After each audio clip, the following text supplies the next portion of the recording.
पैमाने पर जन संवाद कार्यक्रम चलाया जा रहा है। इसी अभियान के तहत आज मैं पारू विधानसभा क्षेत्र के लालू छपरा गांव पहुंचा हूं, जहां स्थानीय कार्यकर्ताओं के द्वारा जन संवाद कार्यक्रम का आयोजन किया गया है। जन संवाद कार्यक्रम में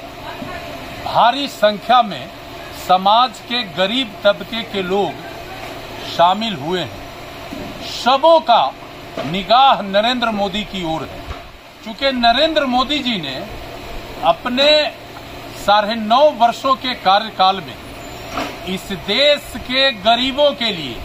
इस देश के गांवों के लिए, इस देश के नौजवानों के लिए, इस देश के वृद्ध के लिए और इस देश के महिलाओं के लिए और इस देश के आम आवाम के लिए एक पर एक कल्याणकारी योजना चलाया है। उस कल्याणकारी योजना का लाभ जिनके लिए चलाया जा रहा है उनको मिल रहा है कि नहीं मिल रहा है, हम इस जन संवाद कार्यक्रम में इसका कार्यकर्ताओं के माध्यम से जानकारी लेते हैं और फिर कार्यकर्ताओं को ये अपील करते हैं, उनको निर्देशित करते हैं कि भारत का प्रधानमंत्री आदरणीय नरेंद्र मोदी जो गांव और गरीब का चिंता करते हैं, वो 24 घंटे ये सोचते रहते हैं कि हमारा गांव कैसे मजबूत हो, हमारे गांव में रहने वाले समाज के अंतिम व्यक्ति का दशा दिशा कैसे दुरुस्त हो, इसकी चिंता करते रहते हैं। और जन संवाद कार्यक्रम के माध्यम से प्रधानमंत्री के इस संदेश को हम आम लोगों में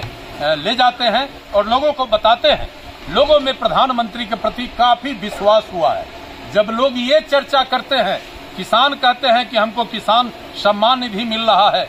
गरीब तबके के लोग कहते हैं कि हमको मुफ्त में अनाज मिल रहा है, हमारे समाज के जो कमजोर लोग हैं वो कहते हैं कि 5 लाख का मुफ्त में इलाज मिल रहा है, हमारी गांव की बेटी कहती है कि हमें सुकन्या योजना का लाभ मिलता है, गांव के बुजुर्ग कहते हैं कि हमको अटल पेंशन योजना का लाभ मिल रहा है। और जो नौजवान उद्यमी हैं आज कहने लगे हैं कि हमको प्रधानमंत्री विश्वकर्मा योजना का लाभ लेना है। और उतना ही नहीं, अब तो महिला आगे बढ़ के कहती है कि आजादी से लेकर और कल तक सभी पार्टी महिलाओं को इज्जत और प्रतिष्ठा देने की बात कर रहा था सब पार्टी, लेकिन पहला व्यक्ति आदरणीय नरेंद्र मोदी हैं जिन्होंने हमें 33% आरक्षण देकर हमारा प्रतिष्ठा समाज में स्थापित किया है। ये आवाज चल रहा है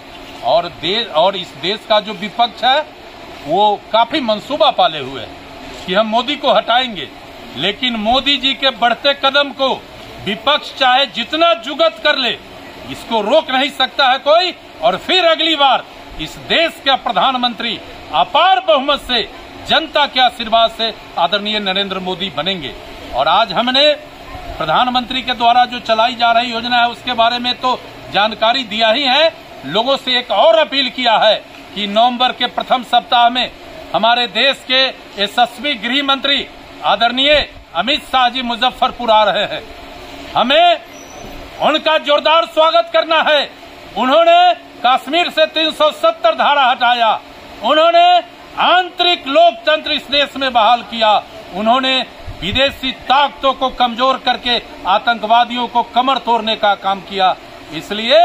हमारे धरती पर आदरणीय अमित शाह आ रहे हैं नवंबर में, हम उनका जोरदार स्वागत करेंगे और उस समारोह को ऐतिहासिक बनाने के लिए भी हम लोगों से अपील किया है। लोगों में भारी उत्साह है। वही दूसरी ओर बिहार का जो ये 2 तिक्रमी जोड़ी लालू जी और नीतीश जी का, जो बिहार में